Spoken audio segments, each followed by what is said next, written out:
हा सत्संग संत रामपालजी महाराजांचा असून मराठी भाषिक भक्त समाजास सहज समजावे म्हणून हिंदी भाषेतून मराठी भाषेत रूपांतरित करण्यात आलेला आहे.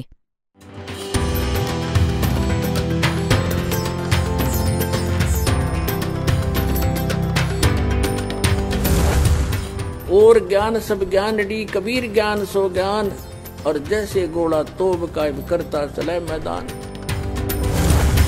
जगद्गुरु तत्वदर्शी संत रामपालजी महाराजांचे अमृत वचन सर्व पवित्र धर्मांच्या व पवित्र शास्त्रांच्या आधारावर. जेव्हा ज्ञान मिळाले, परमात्म्याच्या संपर्कात येण्याने सचखंड पाहिला, भगवानांच्या बरोबर राहिले. गरीबदासजीवरचे सगळे लोक बघून आले. गरीबदास साहेबजी गावछोडाने जिल्हा झज्जर हरियाणामध्ये शेतात गायी चारत होते. 10 वर्षांचे बालक होते. तेव्हा परमेश्वर त्यांच्या लीले अनुसार आले होते. दृढ भक्तांना, चांगल्या आत्म्यांना भेटतात, आपले ज्ञान ऐकवतात. त्यांना तिथे भेटले. मग सचखंडात घेऊन गेले. सगळे ब्रह्मांड दाखवले. ब्रह्मा विष्णू महेशांच्या स्थितीशी परिचित केले. आणि धर्मराज जो तिथला न्यायाधीश आहे, परमात्मा त्यांच्या दरबारात पोहोचले. तिथल्या न्यायाधीश धर्मराजाने आपली चेअर सोडली, आसन सोडून उभे राहिले हात जोडून. पुण्यात्म्यांनो, अध्यात्म मार्ग एक असा आहे की ज्यात लोक दिखावा करायची आवश्यकता नाही. जो समर्थ असेल त्याच्यासमोर समोरच्याला लगेच झटका लागेल की तो समजून जाईल की ही प्रबळ शक्ती आहे. तर एकदम हात जोडून उभे राहिले. आणि कबीर साहेब असे उभे आहेत जसे मोठा अधिकारी छोट्या अधिकाऱ्याला रागवत आहेत. तर गरीबदासजींनी सांगितले की धर्मराज के दरबार में दे कबीर तलाक, मेरे भूले चुके हंस को तू पकड़िए मत कजाक. बोले पुरुष कबीर से धर्मराज कर जोड़, और तुम रे हंस न पकड़ो नहीं मन 2 लाख करोड़. म्हणजे आपले सामर्थ्य, आपल्या सामर्थ्याचे प्रमाण दिले. ज्याच्यासमोर ब्रह्मा विष्णू महेश घाबरतात धर्मराजाच्या समोर, कारण की त्यांचे अकाउंट पण तोच ठेवतो. तर अजून दृढ झाले. वरती सचखंड सतलोक जाऊन पाहिले, मग परत सोडले. गरीबदासजींना मृत मानून बालकाला चितेवर ठेवले होते कुळातल्या लोकांनी. तेव्हा परमात्म्याने वरचे सगळे ब्रह्मांड दाखवून परत आत्मा सोडला, तर ते जिवंत झाले. त्याच्यानंतर या अमृतवाणीचा वर्षाव करू लागले. तर ज्ञान मिळाले तर म्हणतात आत्मा रडत आहे की हे परमात्मा, आम्हाला तर या मनासोबत बांधून टाकलं. हे अनाडी आहे, चांगल्या वस्तूला ग्रहण नाही करत. नकली कुठं आहे सांगा, तिथे पळत जाईल. आणि कोणी म्हटलं ये भजन कर, भक्ती कर, की म्हणतो टाईम नाही आहे. आणि त्याला कोणी हे म्हटलं की चल तिथे सर्कस आली आहे, चल बघू, चल बरोबर. कुठे संगीत स्पर्धा आहे, रात्री पण जाऊन उभा राहील तिथे. नाटक सिनेमात 3-3, 4-4 तास घालवेल. तर या मनाची सवय बकवास करण्याची आहे, कारण हा काळाचा एजंट आहे. हा शुभ नाही करू शकत, अशुभ करवून घेतो. तर आता आत्मा रडत आहे. जेव्हा ज्ञान मिळाले तर काय म्हणतात, कारण की मन याचे कंट्रोलर बनवले काळाने. आणि आता आत्मा काय म्हणत आहे, मैं तो दे दी है बालम याणे नू, मत दे दी है बालम याणे नू, मत तो दे दी, मत तो दे दी है बालम याणे नू, मत तो दे दी है बालम याणे नू. गीता और भागवत पढ़े नहीं बुझे शब्द ठिकाने नू. गीता और भागवत पढ़े नहीं बुझे शब्द ठिकाने नू. मन मथुरा दिल द्वारका नगरी, कहाँ फिरे बरसाने नू. मैं तो दे दी, मैं तो दे दी है बालम याणे नू, मैं तो दे दी है बालम याणे नू, मैं तो दे दी.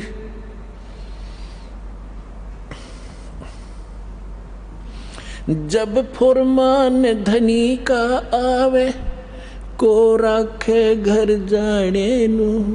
जब फुरमान धनी का आवे, को राखे घर जाने नू. जा सतगुरु का शरणा लीजे, जो मेटे जम तलबाने नू. जा सतगुरु का सरना लीजे जो मेटे जम तलबाने नू मैं तो दे दी है बाल में याने नू मैं तो दे दी है बाल में याने। उत्तर दक्षिण पूरब पश्चिम फिरदा दाणे दाणे नू। उत्तर दक्षिण पूरब पश्चिम फिरदा दाणे दाणे नू। सर्व कला सतगुरु साहेब की हरि आणे नू। सर्व कला सतगुरु साहेब की हरि आणे नू मैं तो दे दी है बालम याने नू मैं तो दे दी है बालम याने नू। जम किंकर का राज कठिन है ये नहीं छोड़ राजा राणे नू। जम किंकर का राज कठिन है नहीं छोड़ राजा राणे नू। या दुनिया दा जीवन झूठा तुम भूल गए मर जाने नू। या दुनिया दा जीवन झूठा तुम भूल गए मर जाने नू मैं तो दे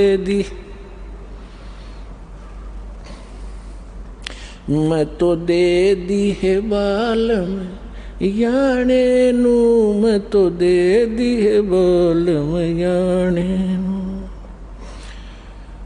शील संतोष विवेक विचारो ये दूर करो जुल्माने नू। शील संतोष विवेक विचारो दूर करो जुल्माने नू। ज्ञान दाराच ध्यान दी तुरिया कोई जाने पान रसाने नू मैं तो दे दी बालम याने नू मैं तो दे दी बालम याने नू।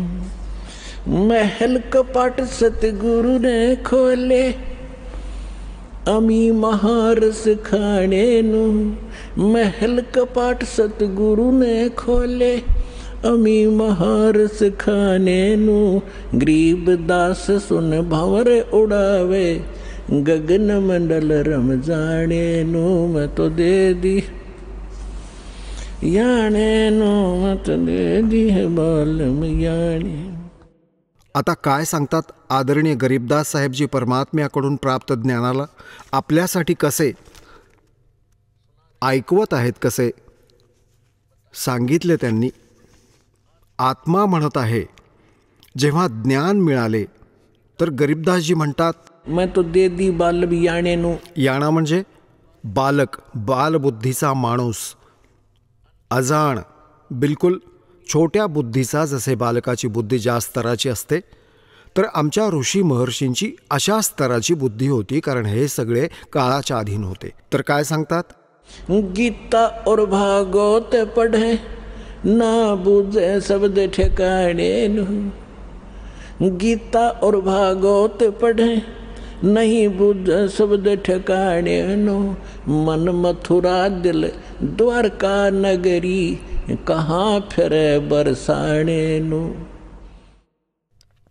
आता काय सांगू इच्छितात की गीता खूप वाचली, गीतेचे मर्मज्ञ म्हणवतात, भागवताची कथा 7-7 दिवस ऐकवतात, त्या कथा सांगून मोक्ष होईल. गीता वाचून ऐकवल्यामुळे मोक्ष नाही होणार. त्याच्या आत जो मूळ मंत्र लिहिला आहे त्याची साधना करण्याने मोक्ष होईल. अब गीता और भागवत पढ़े ना बुझे शब्द ठिकाणे नु. म्हणजे जो योग्य मंत्र आहे गीता, श्रीमद भगवत गीतेमध्ये केवळ एक मंत्र आहे जो ब्रह्मसाधनेचा आहे.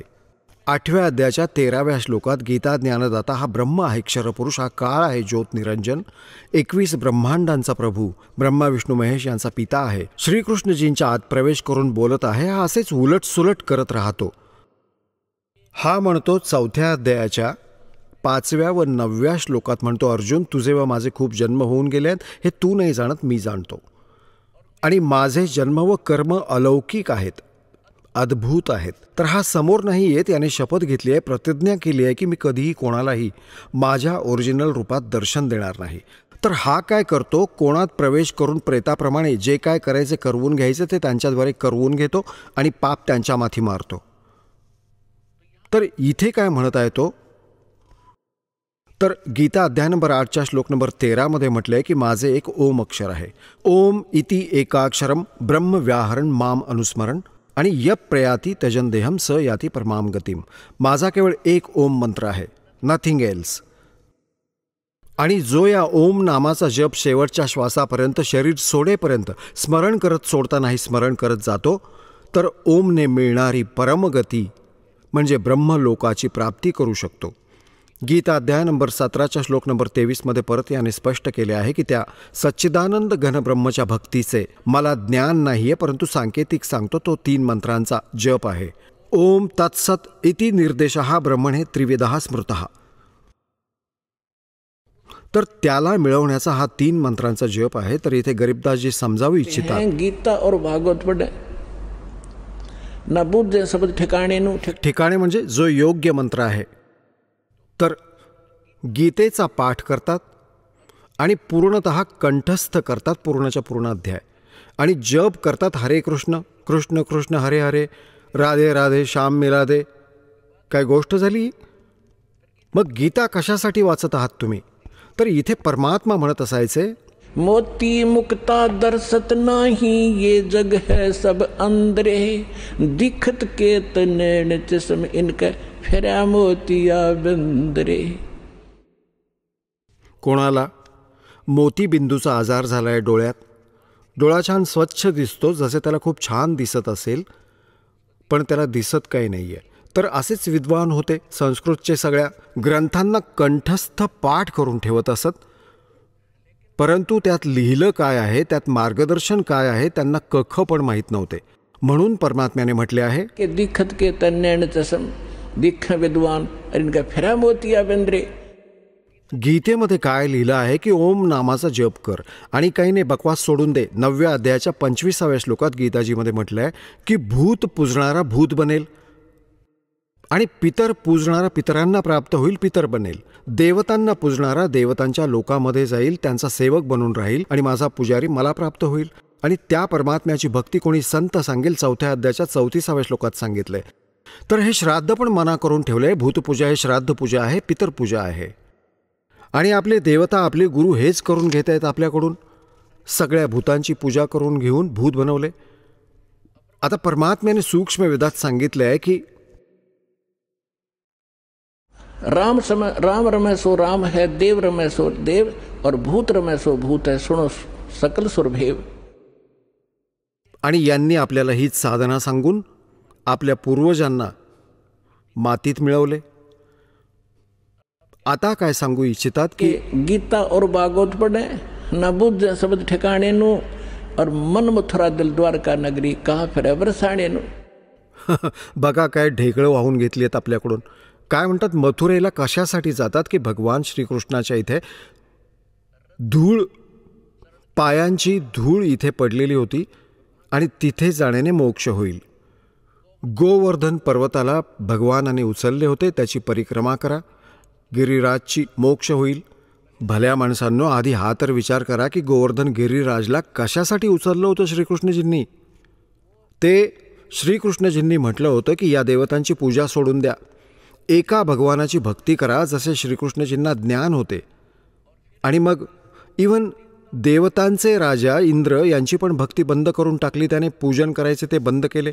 इंद्राला राग आला, ब्रजला बुडवू इच्छिले. तेव्हा परमात्म्याला आठवून, कारण की रामकृष्ण सद्गुरू शहजादे कबीर भगवानाची मुले आहेत, ही पण आणि आपल्यापेक्षा जास्त शक्तिशाली आहेत, मोठे भक्तियुक्त होते, म्हणून तर त्या पदाला प्राप्त केलंय. तर परमात्मा यांची पण मदत करतो जेव्हा हे हृदयापासून हाका मारतात. परमात्म्याला हेच हवं आहे की ही जी अन्य उपासना आहे ती दूर हो. तर श्रीकृष्णजींनी याकरता गिरिराज उचलला होता की अन्य उपासना, देवी देवतांची भक्ती बंद करा. आणि हे आपले गुरु हे परत तेच करू लागले जे श्रीकृष्णजी मना करत होते. खाके त्यांना ज्ञान. आता श्रीकृष्णजी त्या मथुरेला सोडून द्वारकेला गेले होते. जर तीच पवित्र धरती असती आणि तिथूनच मोक्ष झाला असता तर ते द्वारकेला का गेले? तर गरीबदास सूक्ष्म वेदात म्हटले आहे की भूमि भरोसा डूब है और कल्पत है त्यों देव. या भूमीच्या आधारे जे तुम्ही मानून बसला आहात की मथुरेला जाण्याने आणि जीवाचं कल्याण होईल किंवा काशीमध्ये मोक्ष प्राप्त होईल, ही चूक आहे तुमची. काय सांगू इच्छितात? के मुक्ति खेत मथुरापुरी वह कीन्या कृष्ण कलोल और कंस केसी चाणोर से वह फिरते डामाडोल. कर्मप्रधान आहे. जसे कर्म कराल, भले मथुरेत कराल किंवा काशीत कराल, कर्माचे फळ मिळेल. धरती काही लाभ नाही देणार. काय संदेश काय दिला आहे या वाक्यामध्ये, अमृतवाणीमध्ये, की जर तुम्ही मथुरेला मोक्ष क्षेत्र मानता आणि कशासाठी की तिथे श्रीकृष्णाची क्रीडा करत होते, हिंडत फिरत होते, रास करत होते, त्याच मथुरेत कंस होता, केशी आणि चाणूर यांच्यासारख्यांचा वध केला, त्यांना मातीत मिळवलं, त्यांना नरकात स्थान मिळालं. त्यांनी कर्म चुकीचे केले तर चांगले कर्म कुठेही बसून करा, सद्भक्ती करा, त्यानेच लाभ होईल. आणि मग काय फुकटची ओझी वाहून घेतली आहेत की बरसाण्यामध्ये जाऊ? बरसाण्याला नाही गेलं तर अर्धवट भक्ती राहून जाईल तिथली. का?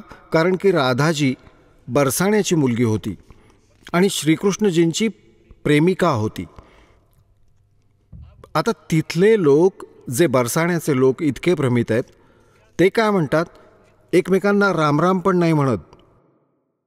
ते काय म्हणतात? जसे सकाळी सकाळी किंवा कधीही भेटतात, आपापसात रामराम म्हणतात, कोणी सतसाहेब म्हणतात, तर ते म्हणतात राधे राधे.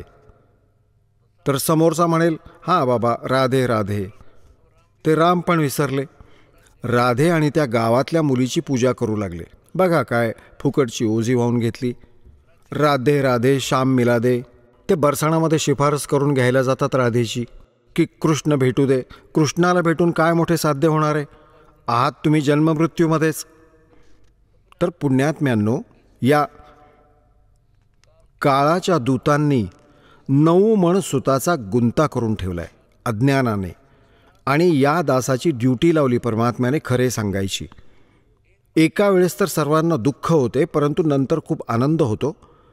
पुण्यात्म्यांनो, हे अन्य जितके पण ऋषी महर्षी तुम्ही बघता, संत, हे त्याच गोष्टी सांगतात, तेच ज्ञान सांगतात जे जनतेला स्वीकार्य आहे. जसे तुम्ही खूपशा संतांबद्दल ऐकता, आसारामजी सारखे काय म्हणतात, 7-8 मंत्र सांगतात, जो तुम्हाला चांगला वाटेल तो निवडा. तो काय गुरु आहे? कमालीची गोष्ट करतात. जसे डॉक्टरकडे कोणी रुग्ण जातो आणि त्याच्यापुढे जर 7-8 प्रकारच्या कॅप्सूल्स ठेवल्या की घे, तुला जे आवडेल ते घे, आजार बरा होईल. खाक डॉक्टर आहे तो. डॉक्टर तर हे सांगेल की ही टॅबलेट आहे, या वेळी घ्यायची आहे आणि ही त्याची पथ्य आहेत, हे असे असे, तर तो डॉक्टर असतो. तर अशा प्रकारे आपल्या धर्मगुरूंनी आपल्या या भक्ती मार्गाचा सत्यानाश केला. आता पुण्यात्म्यांनो, जसं एक आमच्या इथे पण एक वृद्ध आहे, 60 वर्षांचा होता. सन 2000ची गोष्ट आहे. आम्ही यात्रेला गेलो होतो परमात्म्याची ती मघर बघण्यासाठी मुलांना, कारण त्यावेळी थोडेच शिष्य होते, त्यांना दाखवून काशीमध्ये तो लहरतारा तलाव दाखवला. त्यांना हे दृढ झाले. मग त्यांनी लाखोंना दृढ केले की खरोखरच आम्ही बघून आलो आहोत, बाकी तिथे जाणे हे मोक्ष नाही, परंतु आपले तीर्थस्थळ, आपला विश्वास दृढ करण्यासाठी आम्ही गेलो होतो. तर रस्त्यात ॲक्सिडेंट झाला कोणत्या कारणाने. ज्या बसमध्ये तो म्हातारा बसला होता त्याचा पाय फ्रॅक्चर झाला. इथे कोणत्या डॉक्टरला दाखवले, इथे जुन्या आश्रमात राहत होता. त्याला काय केले, जसे डॉक्टरला सांगितले आम्ही की बाबा तिथे याला पट्टी लावली होती, डॉक्टरने कंपाऊंडरला पाठवलं आणि तो म्हातारा जाताच, कारण की जखम होती, त्यावरची पट्टी काढून आणि त्यात जी जखम झाली होती त्याला जरासा जरी हात लावला तर तो ओरडायचा, मेलो मेलो मेलो.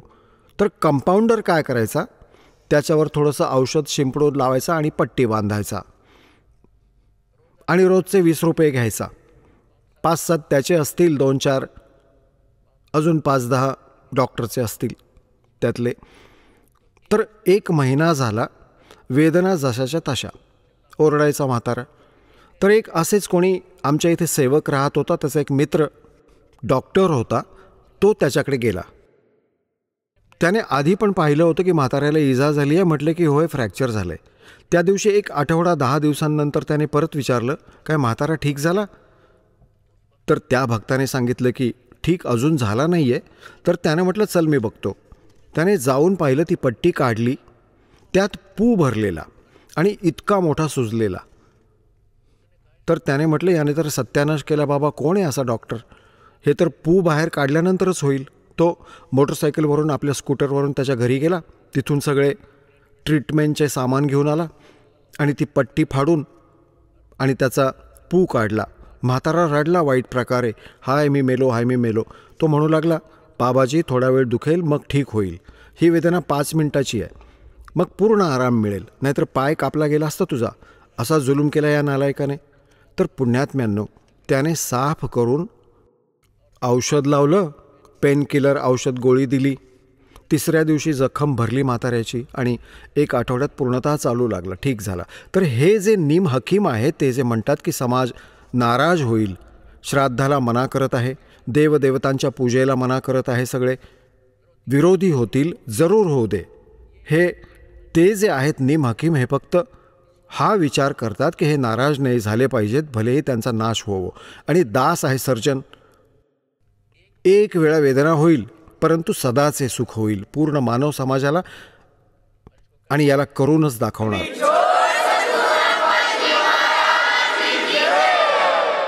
तर इथे काय सांगू पाहतात परमात्मा की मन मथुरा दिल द्वारका नगरी का फिरता बरसाणेनु.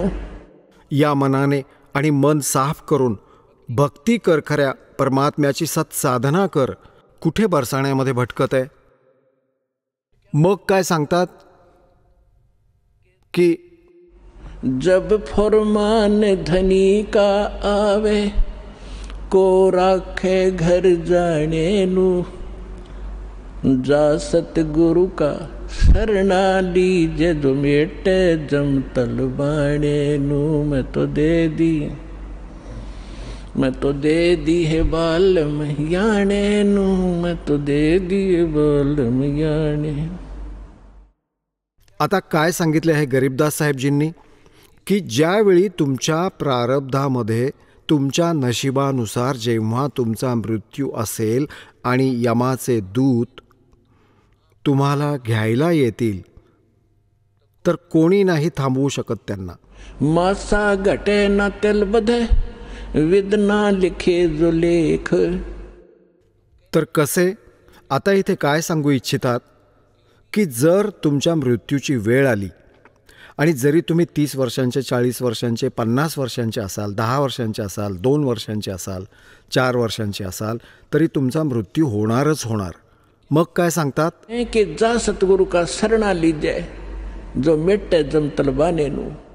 तलबाना म्हणजे जसं समन्स येतं कोर्टातून आणि उच्च कोर्टातून किंवा राष्ट्रपतींकडून त्याचा स्टे मिळतो, तर ते समन्स परत जातं. तर इथे काय सांगू इच्छितात की जब फुरमान धनी का आया, आदेश आला, इथे जे विधात्याने विधान बनवून ठेवले, तर को राखे घर जानेनु और जा सतगुरु का शरणा लीजे मेटे जम तलबानेनु. धर्मराज दरबार में देई कबीर तलाक. मेरे भूले चुके हंस को तू पकड़िए मत कजाक. बोले पुरुष कबीर से धर्मराज कर जोड़े. तुमरे हंस को पकड़ो नहीं मुझे 2 ही लाख करोड़े. मग काय सांगतात? धर्मराजाने मग विनंती केली की प्रभू, हे परमेश्वर, इथले एक विधान आहे आमच्या या लोकामधलं की जसे कर्म ज्याने केले आहे ते दोन्ही भोगावे लागतील, पुण्य पण आणि पाप पण. तर ती पण मला शिक्षा द्यावी लागेल, त्याचा काही उपाय सांगा. तर काय सांगतात की कर्मों से तीरथ हैं वो अब जो जपे कबीरे.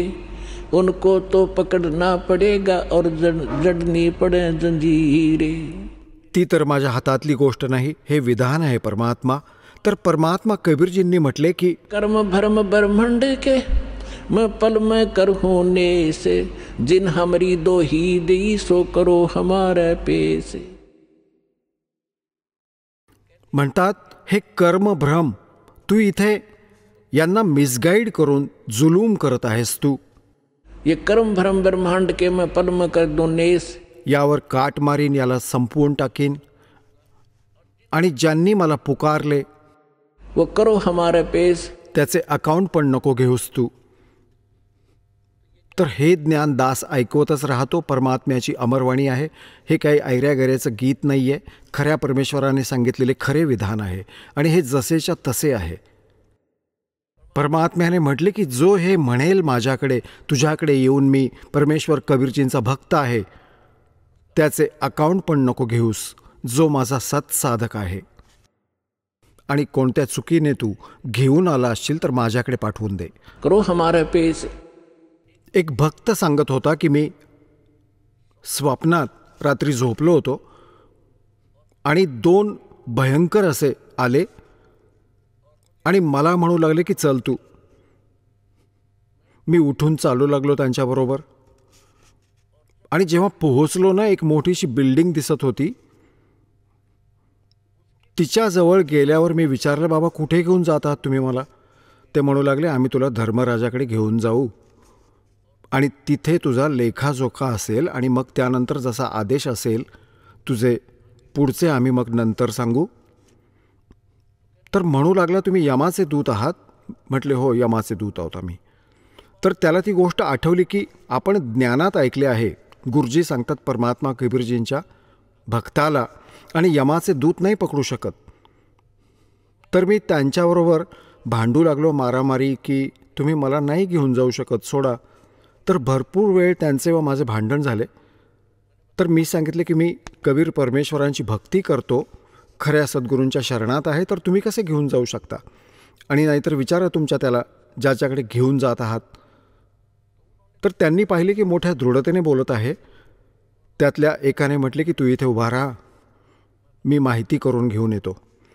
म्हणतात तो आत गेला. त्याचा मला आवाज ऐकू आला. त्याने विचारले की महाराज असा असा हा म्हणत आहे की मी कबीरजींचा शिष्य आहे, भक्त आहे आणि तुम्ही मला नाही नेऊ शकत. धर्मराजाला म्हटले. धर्मराजाने अकाउंट बघितले, ते परत उघडून म्हटले, नालायकांनो का आणले याला इथे? याला परत सोडून या पटापट, मला पण गोत्यात आणाल तुम्ही. तर तेव्हा परत आला आणि म्हणू लागला, सोड ती बाला. वरूनच टाकून दिले मला आणि मी असा आलो जसं गटांगळ्या खात झटके घेत आणि एकदम बॉडीमध्ये प्रवेश केला. आणि जेव्हा मी उठलो, दरदरून घाम फुटला होता, मला जाग आली, झोप उडाली आणि खूप वेळपर्यंत माझं शरीर सुन्न होतं. मी चालू हलू शकत नव्हतो, चालू हलू नाही शकलो. जर माझी अशी स्थिती माझ्या शरीराची नसती तर मी स्वप्न मानलं असतं याला. पण त्या दिवसानंतर मनाला अजून जास्त दृढ विश्वास झाला परमात्म्यावर. तर इथे गरीबदासजी त्याच परमात्म्याची समर्थता सांगतायत की जब फरमान धनी का आवे को राखे घर जाणे. कोण वाचवेल तिथे जाण्यापासून? आणि जा सतगुरु का शरणा लीजे मेट जमतल बाणे नु मैं तो दे दी बालम याणे नु मैं तो दे दिए बालम याणे. उत्तर दक्षिण पूरब पश्चिम तो फिरता दाणे दाणे नु. या समर्थाच्या शरणात आल्यामुळे तुम्हाला इतकी बरकत देईल हा भगवान. थोड्या कामाने खूप सुख, खूप फायदा होईल आणि तुम्ही उलट्या साधना करता, चुकीच्या साधना करून करून आणि तुमचे कर्म बिघडवले, भक्तीचा नाश केला. ज्या साधना तुम्ही तुमच्या करत आहात त्याने तुम्हाला कोणताही बेनिफिट होणार नाही आहे. इथे काय सांगतात? उत्तर दक्षिण पूरब पश्चिम फिरदा दाणे दाणे नु. सर्व कला सतगुरु साहेब की हरि आये हरि आणे नु. तुम्ही तर म्हणता की भगवान आम्हाला भेटत नाही आणि भगवान हरियाणामध्ये आले आणि मला भेटले, सतलोकात घेऊन गेले, परत सोडले. आणि पुण्यात्म्यांनो, पुढे परत गरीबदासजी काय सांगतात? मत दे दी है बालम बैरेनू, मत दे दी है बालम बैरेनू, मत दे दी बैरेनू, मत दे दी है बालम बैरेनू।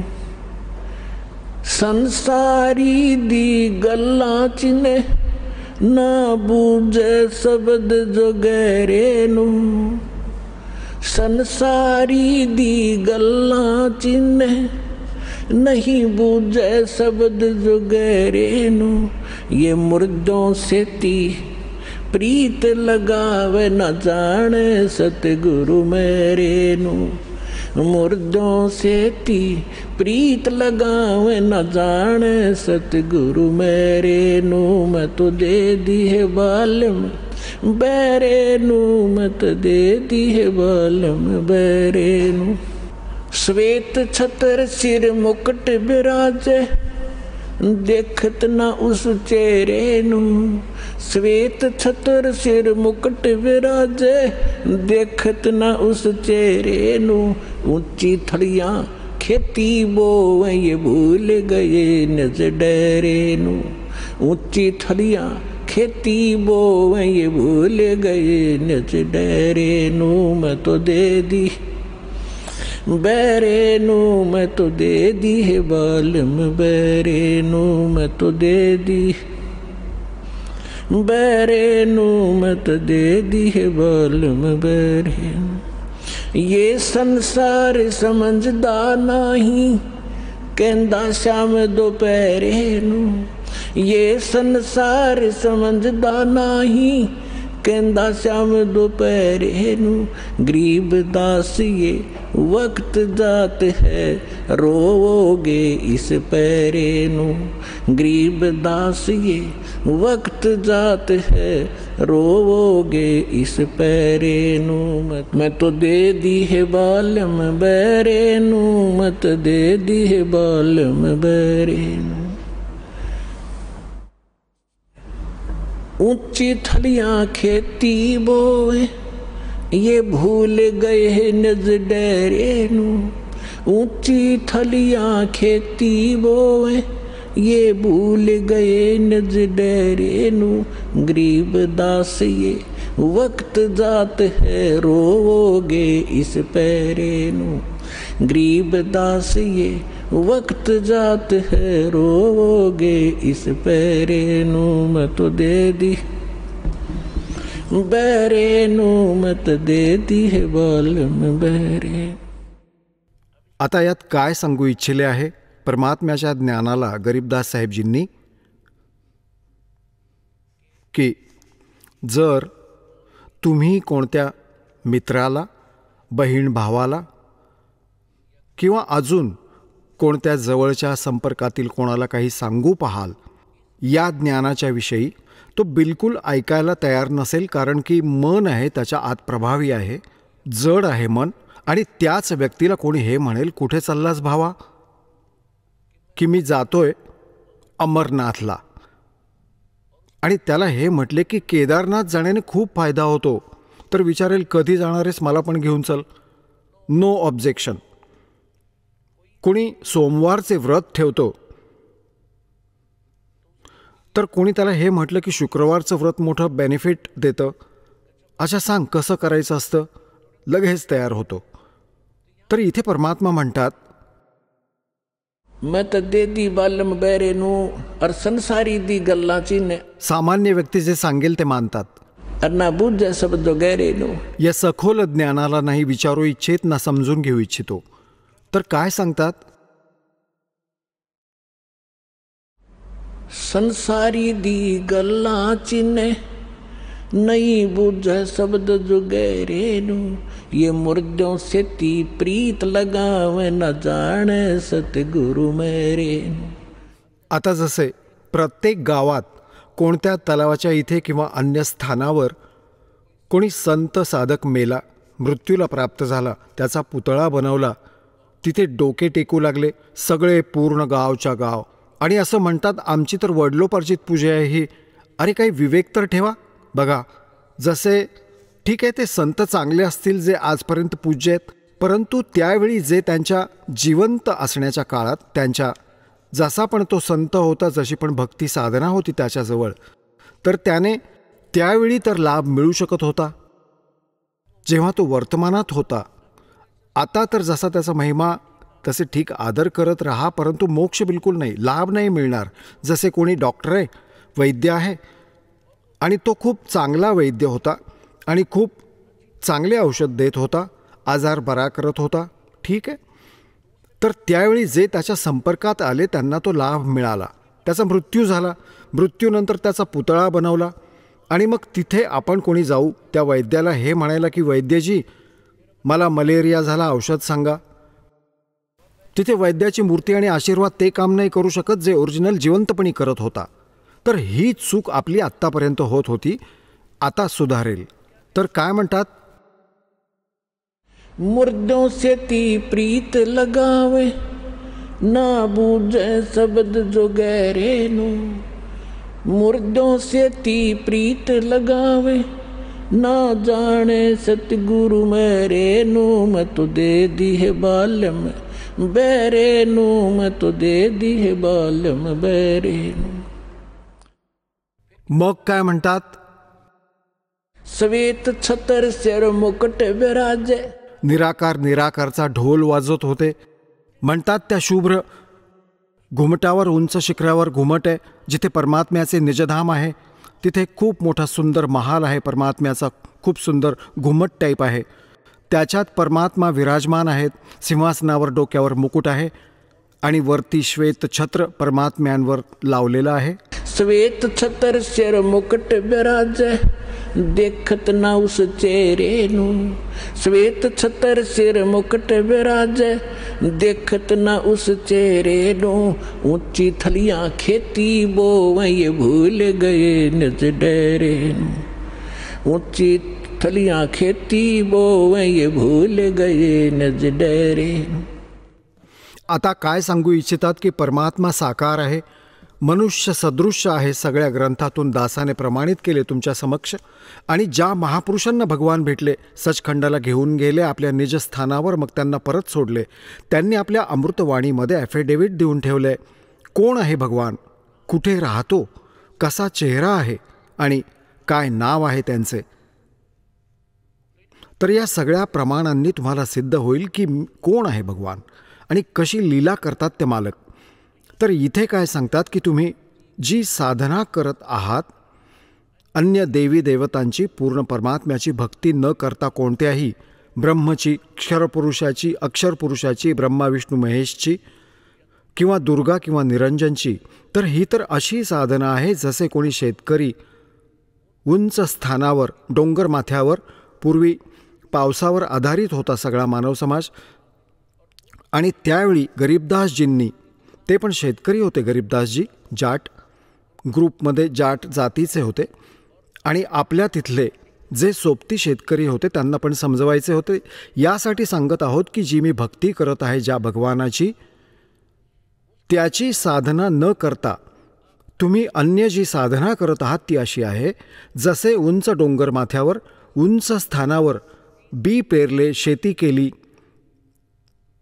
आणि जेव्हा थोडाफार पाऊस झाला तर ते डोंगर माथ्यावरील पाणी एका समतल स्थळावर, सुपीक जमीन म्हणायचे त्याला, सुपीक, तिथे येऊन गोळा व्हायचे. आणि त्या ठिकाणी सुपीक जमिनीत पाणी, पाऊस पण आणि आसपासच्या उंच क्षेत्रातले पण त्यातच येत होते. आणि त्यात जेव्हा पेरले जायचे बियाणे, जसे उंच डोंगर माथ्यावर पेरले तर ते पीक होतच नसायचे, आणि सुपीक जमिनीमध्ये पेरलेले 1 एकरामध्ये मण म्हणजे 50 मण धान्य व्हायचं, आणि उंच डोंगर माथ्यावर 2 मण पण नाही व्हायचे मुश्किलीने. तर काय सांगतात गरीबदास साहेबजी, एक फॉर एक्झाम्पल सांगत आहेत की तुम ऊंची थलियां खेती बो भूल गए निज डेरे नु. या परमपिता परमात्मा सत्पुरुष कबीर साहेबांची भक्ती न करून तुम्ही अन्य देवी देवतांची भक्ती करत असाच फायदा घेत आहात, जसा उंच डोंगर माथ्यावर शेती करणाऱ्या शेतकऱ्याला कोणता लाभ होत नाही. आणि जो सुपीक जमिनीमध्ये बी पेरतो, प्रयत्न दोघे एकसारखेच करतात. जर त्या डहरवाल्या म्हणजे सुपीक जमिनीत, म्हणजे समतल जमिनीमध्ये खूप फायदा होतो. तर हे समजावू इच्छित आहेत की जी साधना आम्ही सांगतो ती सुपीक जमीन समजा. आणि परत सांगतात,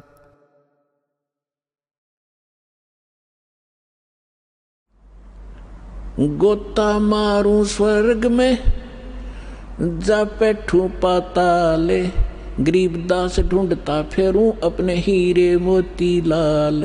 चारों युग में मेरे संत पुकारे और कूक कहा हम हेल रे, हीरे माणिक मोती बरसे ये जग चुगता ढेल रे.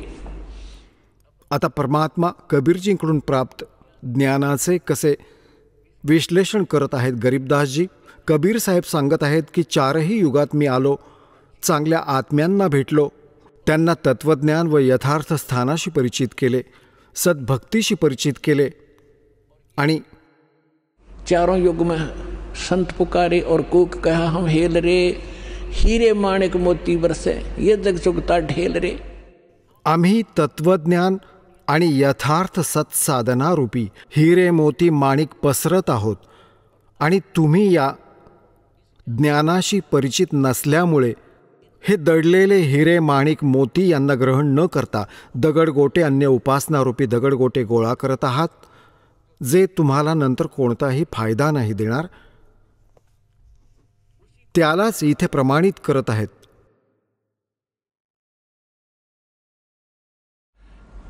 श्वेत छतर सिर मुकुट बिराजे, देखत ना उस चेहरे नु, ऊंची थलियां खेती बोवे ये भूल गए निज डेरे नु.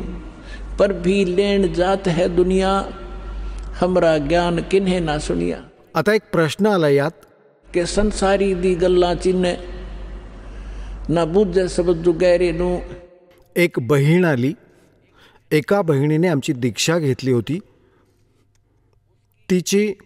त्या बहिणीची बहीण जी आहे तिचा नवरा खूप दारू पीत होता. आणि त्या ज्या बहिणीने इथे दीक्षा घेतली होती तिची पण अशी स्थिती होती. तिच्या नवऱ्याने दारू सोडली होती आणि नाम घेतले आणि बिलकुल एक स्वर्गतुल्य घर होत होते.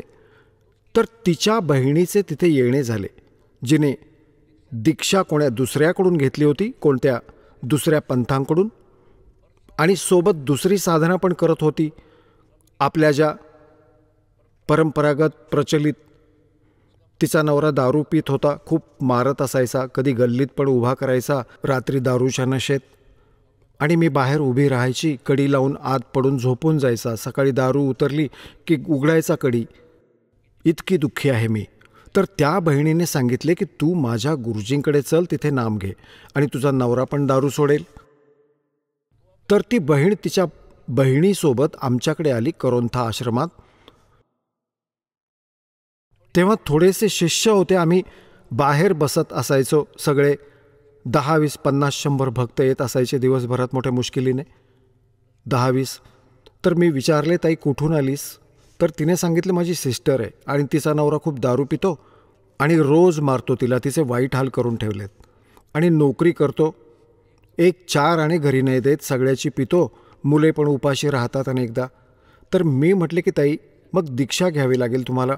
भगवान हळूहळू सुबुद्धी देतो, परिवारात भगवानाचा प्रवेश होतो आणि हे पितरभूत पण प्रवेश करून तिथे उत्पात माजवतात, मग ते पळून जातात, सद्बुद्धी येते. तर मी विचारले तुम्ही काय साधना करता? तिने सांगितले मी असे असे धनधन सद्गुरू यांच्याकडून नाम घेतले, गुरुजींकडून घेतलं आहे 4-5 वर्षांपासून. तर आम्ही म्हटलं ताई चल ठीक आहे, तिथे जे तू नाम घेतलेस, परंतु आता इथे भक्ती, इथे नाम घ्यायचे तर मागची सगळी पूजा सोडावी लागेल. ना बिडी प्यायची, ना दारू प्यायची, ना सहयोग द्यायचा कोणाला, आणि ना कोणतं व्रत वगैरे ठेवायचं. मी म्हटलं की ताई बिडी का ओढतेस तू? तर म्हणाली बिडी मी पूर्वी ओढत नव्हते, नाम घेतल्यानंतर ओढू लागले. मी म्हटले आश्चर्याची गोष्ट आहे, दीक्षा घेतल्यावर वाईट सवयी सोडायच्याच असतात की वाईट ग्रहण थोडेच करतात. तर तिने काय सांगितले की जो सत्संग आमच्या गावात व्हायचा, सत्संग मी तिथे जात होते, तर त्या सगळ्यांना बिडी वाटायचे प्रसादाच्या रूपात एका प्लेटमध्ये घालून, आणि सोबत एक काडेपेटी आणि काडी ठेवायचे आणि म्हणायचे ओढ ओढ प्रसादे हा. तर मी पूर्वी ओढत नव्हते, पण त्यांनी शिकवले, मग ओढायला लागले. हा आजार अजून जडला मला, तर हे तर मी सोडून देईन. मग तिने सांगितले की मी व्रत करते. मग सांग कोणतं व्रत करते? की शुक्रवारचे. मी म्हटले की ताई, हे सगळे व्रत वगैरे सोडावे लागेल जर भक्ती करू इच्छितेस. तर म्हणाली, जी व्रत नाही सोडणार मी. तिची बहीण म्हणू लागली, तू तर म्हणत होतीस मी सगळे म्हणणे मानीन, आता तू व्रतावर अडलीस. मी तिला विचारले, ताई हे शुक्रवारचे व्रत का करतेस तू, कशासाठी? तर ती सांगू लागली की मी कथा, काय क्रिया आहे याची, काय फायदा आहे याचा, ती कथा ऐकवते. की एकीचा नवरा परदेशात गेला होता कोणत्या कामधंद्यासाठी. अशी कथा आहे. संतोषी मातेच्या शुक्रवारच्या व्रताने काय फायदा आहे ते सांगू लागली. आणि मग तिची खूप वर्ष झाली होती, तिचा नवरा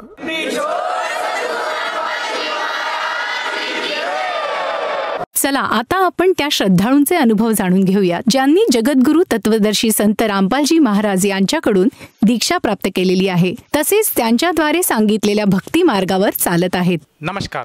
नमस्कार सर. आपलं नाव? राहुल दास लोंढे. आपण कुठून आलात? नाशिक, महाराष्ट्र. आपला व्यवसाय काय आहे? नोकरी. संत रामपालजी महाराजांची गुरुदीक्षा आपण कधी घेतली? 8/8/2021 साली. संत रामपालजी महाराजांची गुरुदीक्षा घेण्या अगोदर आपण व आपला परिवार कोणती भक्ती साधना करत होतात? संत रामपालजी महाराज यांच्या सानिध्यात यांच्या अगोदर महाराष्ट्रात आणि हिंदू धर्मात प्रचलित असलेले सर्व भक्ती साधना करत होतो. जसे ब्रह्मा विष्णू महेश यांची पूजा, दुर्गादेवी, गणपती, खंडोबा, विठोबा, नागोबा या सगळ्या प्रकारच्या भक्ती आम्ही करत होतो. सर, जसं तुम्ही सांगत आहात की महाराष्ट्रामध्ये जी पारंपरिक भक्ती साधना आहे हिंदू धर्माची, तीच साधना आपण करत होतात. मला एक विचारायचं आहे की बरेच लोक साधना करत असताना गुरु धारण करतात, तर आपण सुद्धा काही गुरु केले होते का? हो, आम्ही गुरु केले होते. वसंतराव गुंगे महाराज जे गुरुजी होते, त्यांनी आम्हाला ओम हा मंत्र दिला होता. या मंत्रांचा आम्ही जाप नियमित करायचा. सर, जसं तुम्ही सांगत आहात की आपण पारंपरिक भक्तीव्यतिरिक्त गुरुसुद्धा धारण केले होते. मला विचारायचं आहे की संत रामपालजी महाराज यांच्याबद्दलची माहिती आपल्याला कशी कळाली आणि आपण त्यांच्या शरणात कसे आलात? संत रामपालजी महाराजांविषयी माहिती आम्हाला ज्ञानगंगा ह्या पुस्तकातून मिळाले. माझे काका हे संत रामपालजी महाराजांशी जोडलेले होते. त्यांनी मला ज्ञानगंगा पुस्तक वाचायला दिलं होतं. सतत 2 महिने ते पुस्तक आम्ही वाचलं आहे आणि नेहमी ते सांगायचं की तुला जे त्रास आहे तो त्रास तुला दूर करण्यासाठी संत रामपालजी महाराजांची नामदीक्षा घे. एकदा गुरुजींना तुझं दुःख सांग आणि नामदीक्षा घेऊन तू या मार्गात ये. तुझं दुःख पूर्ण झाल्यावरच तू नामदीक्षा घे, पण तू एकदा अनुभव करून बघ. त्यांनी मला वारंवार सांगितलं आणि मी एकदा नंतर गुरुजींना प्रार्थना केली की गुरुजी, मी आज माझा ट्रान्सफर कलकत्त्याला झाला होता महाराष्ट्रातून. गुरुजींना मी प्रार्थना केली आणि मी म्हटलं की जर माझं ट्रान्सफर कलकत्त्यातून महाराष्ट्रात झालं तर मी या मार्गामध्ये येईल. आणि दुसऱ्या दिवशी मला हा अनुभव झाला, माझा इंटरव्ह्यू झाला आणि मला कळालं की मी महाराष्ट्रामध्ये इंटरव्ह्यू माझा पास झाला आहे आणि मी पुढच्या 2 महिन्यात येणार होतो. हा मला पहिला अनुभव झाला. नंतर महाराष्ट्रात आल्यानंतर नोकरी मिळाल्यानंतर नाशिकला माझं पोस्टिंग झाली.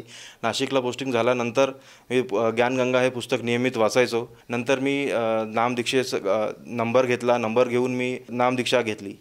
सर, मला असं विचारायचं आहे की आपण संत रामपालजी महाराजांचं ज्ञानगंगा पुस्तक वाचत होतात आणि अशातच आपण मनोमन प्रार्थना केली की आपली पोस्टिंग ही नाशिकमध्ये म्हणजे महाराष्ट्रामध्ये व्हायला हवी. तर त्या अनुषंगाने ती पोस्टिंगसुद्धा झाली. मला हे विचारायचं, केवळ हेच एक कारण राहिलं की आपण संत रामपालजी महाराजांच्या शरणात आले, किंवा आपल्याला ज्ञानाबद्दल पण काही आपल्याला प्रेरणा झाली आणि संत रामपालजी महाराजांचं ज्ञान आपल्याला पूर्णतः कळालं म्हणून आपण त्यांच्या शरणात आलात?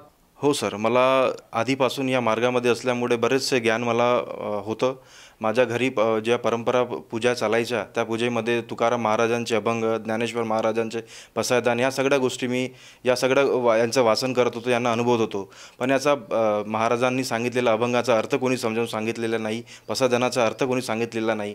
नंतर या मार्गात जसं मी जुळलो तसं मला या मार्गात अनुभव यायला लागले की या सगळ्या अभंगाचा आणि या पसायदानाचा अर्थ मला कळायला लागला. जसं अभंगामध्ये तुकाराम महाराजांच्या अभंगामध्ये, जन्मातेचे मूळ पाहिले शोधून, दुःखासी कारण जन्म घ्यावा, पाप पुण्य करुनी जन्मा येतो प्राणी, नरदेही येऊनी हानी केली, रज तम सत्व गुण आहे ज्याच्या अंगी, याच गुणे जगी वाया गेला, तम म्हणजे काय नरकची केवड, रजतो सबळ माया जाळ. तुका म्हणे येते सत्याचे सामर्थ्य, करावा परमार्थ अहर्निशी.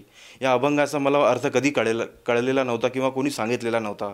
पण जेव्हा मी या संत रामपालजी महाराजांच्या दीक्षा घेतल्यानंतर या मार्गामध्ये आलो, तेव्हा या अभंगाचा पसायदानाचा अर्थ मला कळावा लागला.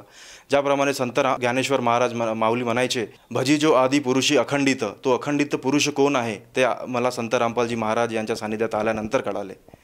अशा विविध प्रकारचे माझ्या मनामध्ये प्रश्न होते जे माझ्या आईवडिलांनी कधी सांगितले नाही. मी कधी विचारायचं की हे आपण काय करतो, हा आज कुठलीही विधी आपण काय करतो, याचं कारण काय, याच्या मागचे उद्देश काय, कधीच त्यांनी स्पष्टपणे उत्तर दिलेलं नाही. आम्ही या ज्ञान घेण्याचा प्रयत्न केला आणि या मार्गात आम्हाला हे ज्ञान मिळालं. आता आम्हाला सुख म्हणजे काय, जसं दुःखाचं मी कारण सांगितलं तसं सुख म्हणजे काय, खरं सुख म्हणजे काय हे आम्हाला माहिती झालं. जसं तुम्ही आता संत तुकाराम महाराज, त्याचप्रमाणे संत ज्ञानेश्वर महाराज माऊली यांचे काही अभंग या ठिकाणी आपण सांगितले आणि आपण असं म्हणत आहात की ह्या अभंगांचा खऱ्या अर्थाने अर्थ तुम्हाला संत रामपालजी महाराजांच्या शरणात आल्यानंतर कळाला. तर मी जाणू इच्छितो की संत रामपालजी महाराजांचं ज्ञान आणि संत तुकाराम, संत ज्ञानेश्वर आणि महाराष्ट्रामध्ये जे काही प्रसिद्ध संत होऊन गेलेले आहेत आणि आतासुद्धा जे काही संत आहेत, वारकरी संप्रदाय आहे, हे परमेश्वर प्राप्तीसाठी आणि परमार्थ टिकून ठेवण्यासाठी आज महाराष्ट्रामध्ये पूर्णपणे वेळ देत आहेत आणि बरेचसे अनुयायी त्यांचे त्या ठिकाणी भक्तिभावाने लागलेले आहेत. कोणी पंढरपूरला जातं, कोणी वारीला जातं. तर हे सगळं काही आता महाराष्ट्रामध्ये चालू आहे. महाराष्ट्रामध्ये साधू संत होऊन गेलेत आणि आहेत सुद्धा. तर मला विचारायचं की संत रामपालजी महाराज हे हरियाणा स्थित आहे आणि ते असं काय वेगळं ज्ञान देत आहेत किंवा काय ज्ञान सांगत आहेत की तुम्ही त्यांच्याकडे आकर्षित झाला आणि आता तुम्ही संत रामपालजी महाराजांचे शिष्य बनले आहात? संत रामपालजी महाराज यांच्या वाणीमध्ये सांगितलेलं आहे, हरी आहे हरियाणेनु, म्हणजे जे आपण देव भगवान म्हणतो ते भगवान आलेले आहे हरियाणाला. मला बरेच असे आमचे साधक घरचे म्हणतात की सगळे महाराष्ट्रात बरेच साधू संत आहेत, यांना सोडून तू हरियाणाला का गेला? तर मी त्यांना हेच वाणी सांगतो की हरी आहे हरियाणेनु, म्हणजे भगवान आज जे या युगामध्ये आलेला आहे ते हरियाणामध्ये त्यांनी जन्म घेतलेला आहे. संत रामपालजी महाराजांनी जी दिलेला मार्ग आहे तो सत्य मार्ग आहे आणि याच मार्गावर चालून आपला मोक्ष होऊ शकतो. बाकी कुठल्याच मार्गाने जाऊन आपला मोक्ष होणार नाही. सर, आता तुम्ही आता एक उल्लेख केला की संत रामपालजी महाराजांकडे आल्यानंतर साधकाला मोक्ष प्राप्त होतो, परंतु भारतामध्ये नव्हे तर पूर्ण दुनियामध्ये असे बरेचसे साधू संत झालेले आहेत आणि आहेत सुद्धा. ते स्वतः म्हणतात की आमच्या साधनेमध्ये या आणि तुम्हाला आम्ही मोक्ष मार्गाचा खात्री देतो. तर असे बरेच सांगणारे असे साधू आहेत, संत आहेत, ते स्वतःला तत्वदर्शी, तत्वज्ञानी समजतात. आणि याउलट आपण सांगत आहात की आजच्या घडीला फक्त संत रामपालजी महाराज हेच असे संत आहेत की ज्यांच्या साधनेने साधकाला मोक्ष प्राप्त होऊ शकतो. तर हे कुठल्या आधारावर आपण सांगू शकता? रजगुण ब्रह्मा, तमगुण शंकर आणि सतगुण विष्णू हे 3 देवता आणि हे 3 गुण आहे, हे संत रामपालजी महाराजांनीच आम्हाला सांगितलं. या अगोदर कुठल्याही साधू संतांनी आम्हाला या विषयावर सांगितलेलं नाही, बोललेलं नाही. याच देवतांचे संत रामपालजी महाराज वास्तविक मंत्र देतात. त्याच मंत्रांचा आम्ही 108 वेळा जाप करतो आणि याच मंत्रामुळे माझ्या आणि माझ्या कुटुंबाच्या सर्व व्याधी, सर्व दुःख याचे निवारण झालेले आहे. माझे व्यसन दूर झालेले आहेत. मी ड्रिंक करायचं तो व्यसन माझं दूर झालेलं आहे आणि म्हणूनच आम्ही म्हणतो की हरी आहे हरियाणेनु. सर, जसं तुम्ही सांगत आहात की संत रामपालजी महाराज आज वास्तविक स्वरूपात साधकाला मंत्रजाप देतात आणि त्या मंत्राच्या जपाने आणि ह्या साधनेने साधकाला लाभ होतात.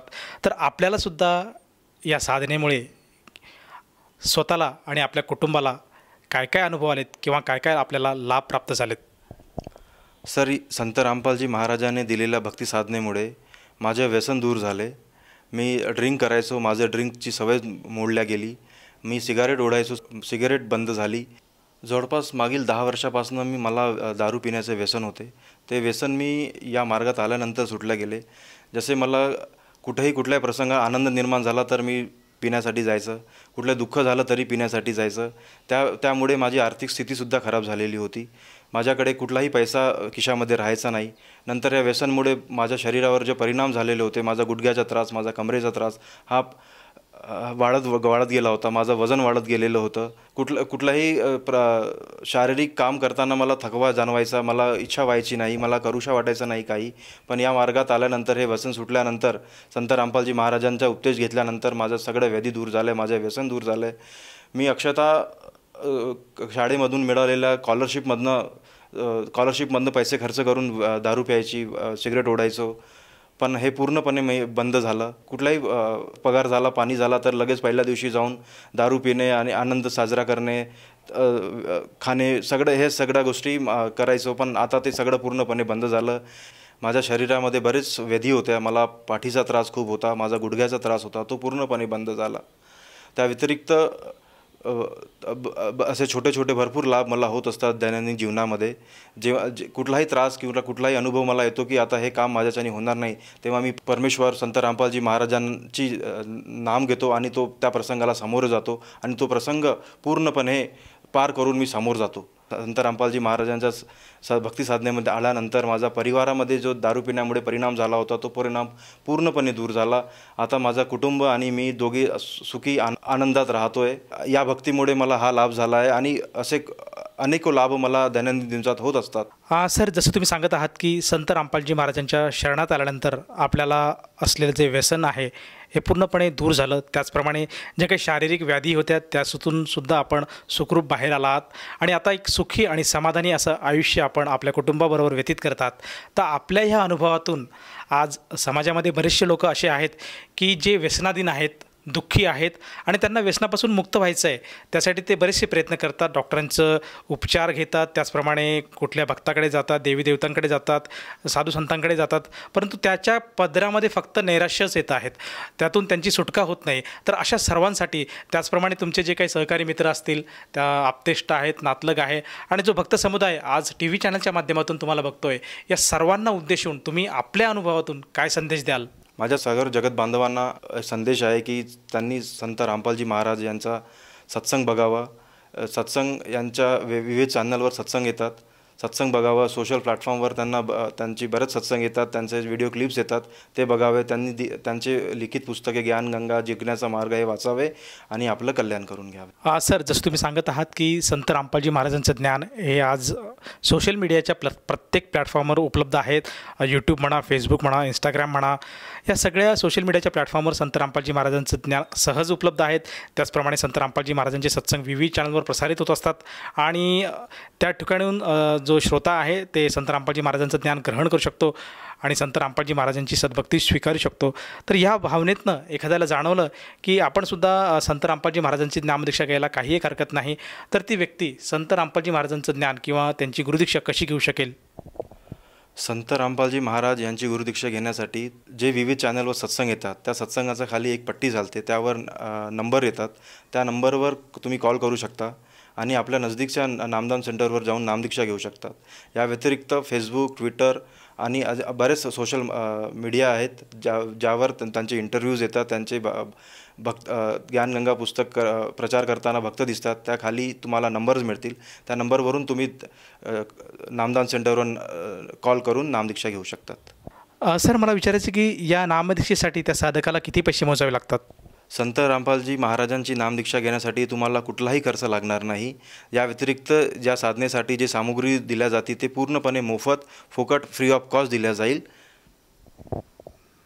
धन्यवाद. सतसाहेब.